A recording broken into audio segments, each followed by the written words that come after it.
Bom dia, Presidente. Chamo Bernardo Gouveia e eu gostava de questioná-lo acerca... Bom, o Presidente viu os 43 anos de democracia todos, partidário, como interrupção partidária, e voltou agora como um cargo, como maior cargo. Eu gostava de questioná-lo em que aspectos é que sente que o PC da altura se distingue e se assemelha ao PC de hoje em dia. Ora bom, é evidente que a mudança no mundo e na Europa e em Portugal obrigou a correções de percurso.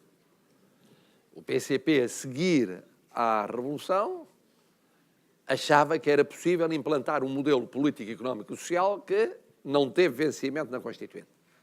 E, portanto, teve que se adaptar a isso. O modelo que ele propunha não tinha votos suficientes na Constituinte. Prevaleceu um modelo que era uma mistura de modelo PPD, apoiado por CDS na parte política, e modelo económico, em parte, PS-PCP, MDP-CDE, que logo na primeira revisão da Constituição foi mudado para se afastar das ideias do PCP. E depois a integração nas comunidades europeias não era o que o PCP defendia. Isso obrigou o PCP a reajustar-se a isso. O PCP hoje não é contra a integração na União Europeia, necessariamente. É contra a integração no euro e contra as políticas financeiras e monetárias do euro. É uma posição, se quiser, mais moderada ou mais realista do que aquela que era o sonho em 74, 75 ou 76. Mas isso a política fez com que, se nós olharmos os projetos de Constituição de todos os partidos, não há um único que corresponda à posição do partido hoje. O Partido Socialista defendia um socialismo autogestionário à jugoslava. Não tem a ver com a realidade de hoje. O PSD defendia, no seu primeiro programa, a nacionalização de 51% do capital de empresas em setores-chave da economia. Não tem a ver com a realidade de hoje. O CDS defendia uma sociedade sem classes. Quando eu perguntava ao meu amigo Adelina Marta Costa como é que era, ele dizia só com capitalistas. Está bem. Mas o que é facto é que, isto é, naquela altura aconteceu uma coisa que acontece nas revoluções. O país estava muito à direita e o país deslizou rapidamente para a esquerda. E, portanto, o período vivido na Revolução era um período em que todos estavam à esquerda das suas posições efetivas.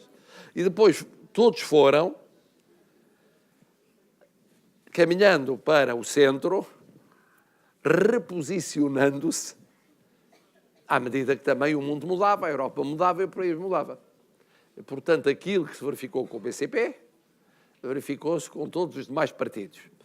Agora, há pontos em que o PCP continua com princípio na mesma linha. Por exemplo, é contra o imperialismo americano. É contra a integração de Portugal na NATO. Embora respeite o facto do governo do Partido Socialista ter uma posição diversa. Não faz disso razão para o fazer cair. É contra a pertença de Portugal ao euro. É contra as políticas de controle do déficit orçamental impostas pelo euro. Tem, portanto, vários pontos. O que se passa hoje é que o PCP viabiliza o governo como um mal menor. Diz o seguinte: mais vale este governo com algumas conquistas sociais e com alguns passos ajustados com o Partido Socialista do que um governo que seria mais neoliberal, mais economia de mercado, maior peso das políticas do euro. Portanto, é uma escolha nesta base. O ideal, muitas vezes, não é possível na política, e todos os partidos já passaram por isto, ou passam ou passarão. Vamos escolher o possível no quadro daquilo que existe num determinado momento de escolhas ou de opções. Mais uma pergunta? Muito bom dia, Sr. Presidente. Eu sou o Tomé, da área de Humanidades, 12º L, e queria agradecer-lhe primeiro esta iniciativa. A minha pergunta era sobre o 25 de novembro, questão muito controversa, e exatamente a sua visão e a visão também, digamos, um pouco do PC. Isto é, Álvaro Cunhal debateu-se com outros líderes também sobre o que é que seria então o 25 de novembro. Se era a direita exatamente a fazer uma reação ou se era a esquerda exatamente a fazer a revolução. Muito obrigado. Ora bom, vamos lá ver. Vocês não viveram aqueles tempos em que não havia telemóvel, não havia internet e comprava-se como é que se chama aquilo, aqueles telefonezinhos, aqueles rádios, transistores, e andávamos transistor para saber exatamente qual era o ponto da situação política e militar. E a situação foi a seguinte, vamos lá ver se eu vos explico a Revolução em poucas palavras. A Revolução começa por ser um golpe militar. No golpe militar é feito pelos jovens capitães, que vão buscar generais e almirantes para formar uma junta de salvação nacional. Rapidamente há um choque entre os jovens e os mais velhos, personificados pelo presidente Spínola. O presidente Spínola renuncia meses depois do 25 de Abril. Salvo ver no dia 30 de setembro de 74. Assume a presidência Costa Gomes, o general Costa Gomes. Há uma aceleração da Revolução. Os capitães ganham força e dentro dos capitães dois setores, o mais próximo do PCP e o mais próximo da extrema-esquerda. Porque havia vários partidos e movimentos à esquerda do PCP. Muitos deles dissidentes anteriores do PCP. Não era apenas a UDP, havia outros partidos à esquerda do PCP. Quem é que perde influência? Os setores militares próximos do Partido Socialista.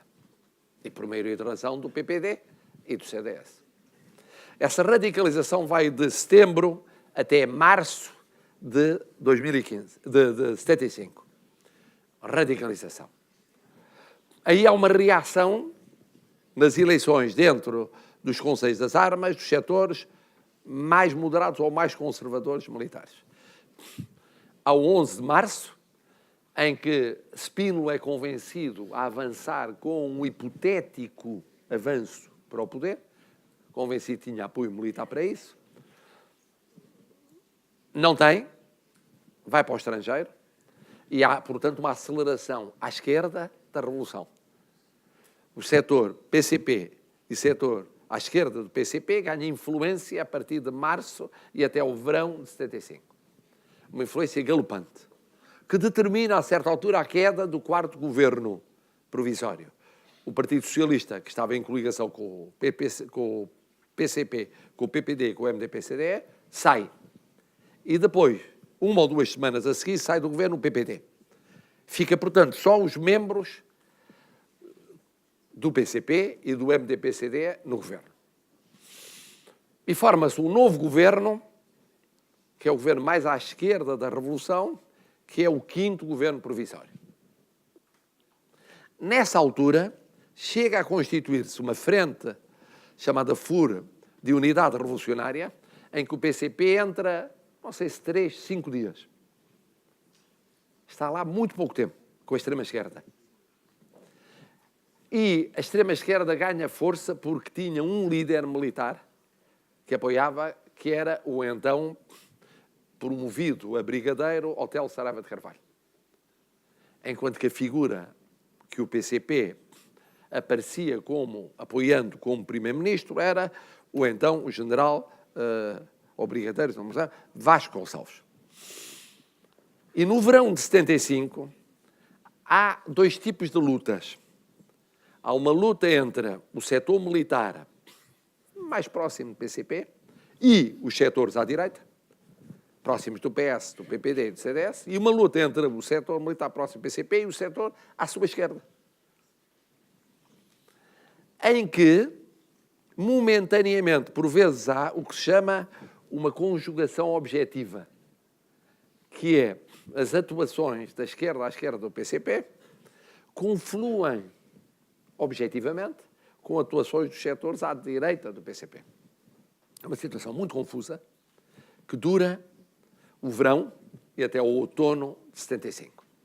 Mas é confusa na rua, ao cerco à Constituinte, é confusa nas manifestações, é confusa na situação militar e política. Começam aí os problemas ou aceleram os boicotes a comícios de um lado e do outro. os assaltos às sedes, dos partidos mais à direita no sul, dos partidos mais à esquerda no norte do continente. É uma altura muito complexa. Muito complexa. Bom, o que é que se passa? Passa-se que forma-se um 6º governo provisório e nesse governo provisório, embora formalmente estejam lá os partidos que estavam em todos os governos provisórios, portanto, PS, PCP, PPD, eu não, penso que também MDP-CDE, não tenho a certeza, mas penso que sim, já é um governo mais à direita do que muito mais do que o 5º governo e mais do que o 4º governo provisório. O PS reforça o seu peso. Porque, entretanto, tinha havido as eleições para a Assembleia Constituinte e o PS tinha tido uma vitória muito clara. Não teve maioria na Assembleia Constituinte, mas ganhou de longe as eleições. E, em segundo lugar, ficou o PPD. E, portanto, o PCP aparece numa posição menos forte do que aquela que se pensaria em termos de revolução. Contados os votos. Bom, prossegue a luta entre Revolução e Constituição. A Constituinte deve votar a Constituição ou não, a Revolução deve prosseguir. E o 25 de novembro representa o ponto de viragem definitivo na Revolução. Se quiserem, o fim da Revolução. Porquê? Porque no 25 de novembro, os setores militares próximos do Partido Socialista, do PPD e do CDS, vamos dizer assim, vencem relativamente aos setores militares mais à esquerda. Isso tem consequências depois em termos de evolução no conceito da Revolução e tem consequências em termos do cenário político. Por exemplo, havia um acordo entre o MFA e os partidos para uma determinada solução do governo, ele é substituído por outro acordo. O acordo anterior previa, por exemplo, isto. Previa 2 parlamentos, um civil e um militar. Previa que o primeiro-ministro e alguns ministros tinham de ser de confiança militar. Previa, portanto, uma influência militar muito maior na vida política civil. O segundo acordo prevê ainda um Conselho da Revolução, prevê que o Conselho da Revolução ainda seja uma espécie de tribunal constitucional, embora apoiado por um Conselho Constitucional, uma Comissão Constitucional, mas já é muito diferente do primeiro acordo. Agora, pergunta, o que é que se passou no 25 de novembro? Houve a ideia, como alguns dizem, de uma radicalização dos setores mais avançados militares para uma tomada de poder? Ou houve, pelo contrário, uma precipitação de sinal inversa àquela que tinha havido no 11 de março com Spínola, aproveitada pelas forças mais conservadoras para ganhar?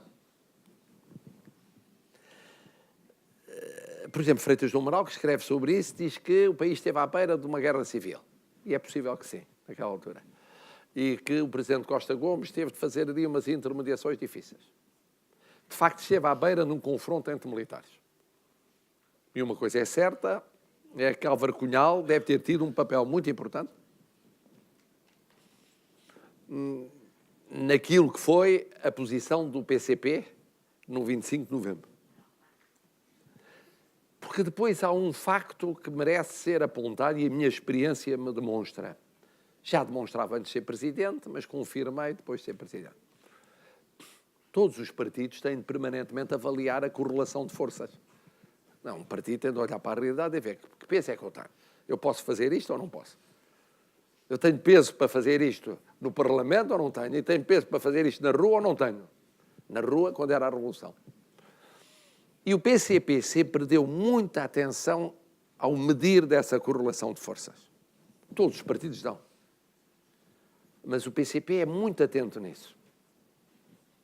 Quer dizer, não cometer o erro de sobreavaliar-se ou de subavaliar-se. Não fazer aquilo que podia fazer quando tinha peso para isso, ou querer fazer mais do que o peso que tem. E isto é muito importante. Como imaginam. Porque isso é que define a liderança de um partido.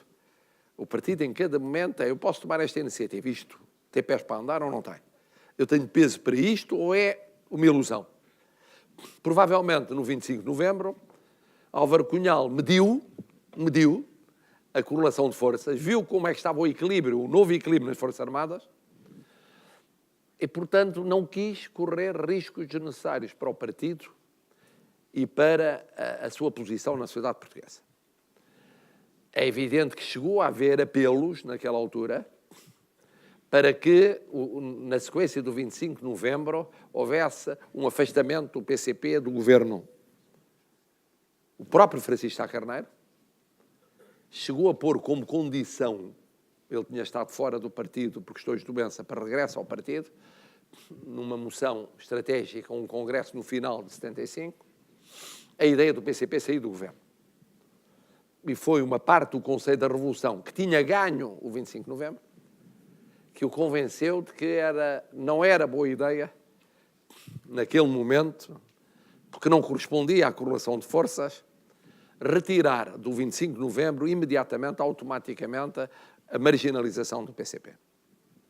E Francisco Sá Carneiro acabou por recuar nessa sua posição estratégica na altura.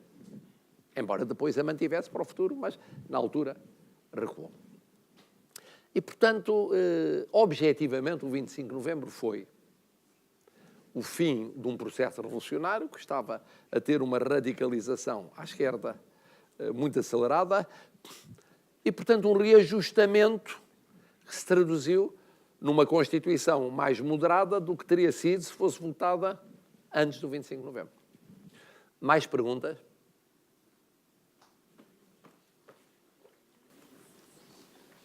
Olá, muito bom dia, Sr. Presidente, e bom dia também para todos os presentes no auditório. O meu nome é Maria Joana, sou do 10º e, visto que estamos no Liceu Camões, que, como referiu, foi basicamente onde se moldou a cidadania de Álvaro Cunhal, eu gostava de perguntar, ou a minha questão recai um pouco, talvez, sobre o testemunho do Sr. Presidente em relação a um Álvaro Cunhal, não só como homem da política em constante militância, mas no contraste com isso, com um Álvaro Cunhal como ser humano, amante das artes, amante da cultura, e como referiu um Álvaro Cunhal que resistiu criando. Era essa a minha questão. Bom, eu aí vou ser muito direto, eu aí tenho uma dificuldade, compreenderão. É que se me perguntasse aí Sá Carneiro, eu, que o conheci muito bem, poderia dizer como é que ele era no convívio pessoal. O mesmo com Mário Soares, o mesmo com Freitas do Amaral. Não posso dizer com Álvaro Cunhal. Posso apenas falar de alguns testemunhos, que são poucos, porque ainda hoje se escreve e se fala de Álvaro Cunhal com grande respeito. E mesmo os dissidentes comunistas, quando escrevem as suas memórias, se há figura que tocam com muito cuidado é Álvaro Cunhal. Contam o que concordaram, o que discordaram, o que correu bem, o que correu mal, mas têm muito cuidado no lidar com a figura de Álvaro Cunhal. E, portanto, eu tenho dificuldade em dizer como é que ele era como pessoa. Depois sou Presidente da República e o Presidente da República tem que ter um cuidado acrescido naquilo que diz, para não melindrar nenhum dos partidos e dos líderes dos partidos com os quais tem de trabalhar todos os dias. Eu já ouvi opiniões, há um ponto em que estão todos de acordo, que era um homem muito inteligente e muito culto. Entendamos-nos muito culto para a cultura da época. Depois a pessoa envelhece, não é possível continuar a ler tudo, a acompanhar tudo, mas até muito tarde Álvaro Cunhal continua a ler e a apreciar poetas, a conhecer romancistas, a acompanhar certa realidade. Dizem os especialistas que ele era, em termos de artes plásticas, um realista. Não é um impressionista, é um realista, o que é condizente com a sua militância e o seu perfil político. E é, portanto, cortante, com um traço muito fino e muito preciso e muito bom. É, portanto, a sua escrita como o seu desenho ou a sua pintura, são verdadeiramente muito, digamos, daquela época. Marcado por uma determinada época. Não se espera que seja marcado pelo final do século ou pelo começo deste século, porque aí já é outra realidade completamente diferente. Nisso estão todos de acordo. A sua sensibilidade cultural e artística, que era natural, era inata. Depois, sobre como é que era como pessoa, era próximo, não era próximo, era capaz de ser diferente na intimidade daquela dureza que aparentava quando aparecia como líder em público ou não. Aí já ouvi duas versões completamente diferentes. A versão daqueles que tiveram de conviver com ele politicamente, e portanto é uma versão política, e muitas vezes discordar e confrontar-se. E os combates são muito difíceis. Ele teve combates difíceis. Por exemplo, o PCP, para manter a liderança da oposição, teve combates com outros setores da oposição. Quando Humberto Delgado emerge como uma grande figura saída da ditadura contra a ditadura, num primeiro momento o PCP não reage bem. Chama-lhe o general Coca-Cola, porque era muito influenciado pelo estilo norte-americano de campanha. Mas depois, pragmaticamente, apoia-o. Retira o candidato, ou melhor, retira-se o candidato Arlindo Vicente, que era apoiado, nomeadamente, pelo PCP, e fazem o pacto de Cacilhas para realmente haver um só candidato. Depois, Humberto Delgado vai para o exílio, e Humberto Delgado era uma personalidade impetuosa, o contrário do estilo disciplinado de Álvaro Cunhal. E, portanto, a coexistência daquelas personalidades e daqueles estilos foi complicada durante um tempo na oposição em Portugal. E, por isso, alguns dos políticos que lidaram com ele como político, sobretudo de fora, não no PCP, acham-no duro e levam a dureza até à dureza pessoal, na sua maneira de ser. Em contrapartida, algumas pessoas que trabalharam com ele no PCP, mesmo dissidentes, que estiveram próximos dele em várias lutas e depois foram dissidentes, dizem que ele era capaz, na sua vida pessoal, de uma acessibilidade e de uma menor dureza do que aparentava à distância. Sempre tendo nós presente o seguinte, que 2/3 da vida foram passados num contexto, e uma boa parte desses que eram de autodisciplina férrea, isso marca a pessoa. E que mesmo depois do 25 de Abril, houve certamente a preocupação durante muitos anos de manter uma disciplina férrea de comportamento. No sítio onde vivia, com quem se dava. E, portanto, eu aí não tenho visão pessoal a dar. Não estou à vontade para dizer mais do que aquilo que pude recolher, do que li acerca dele. Ou ouvi.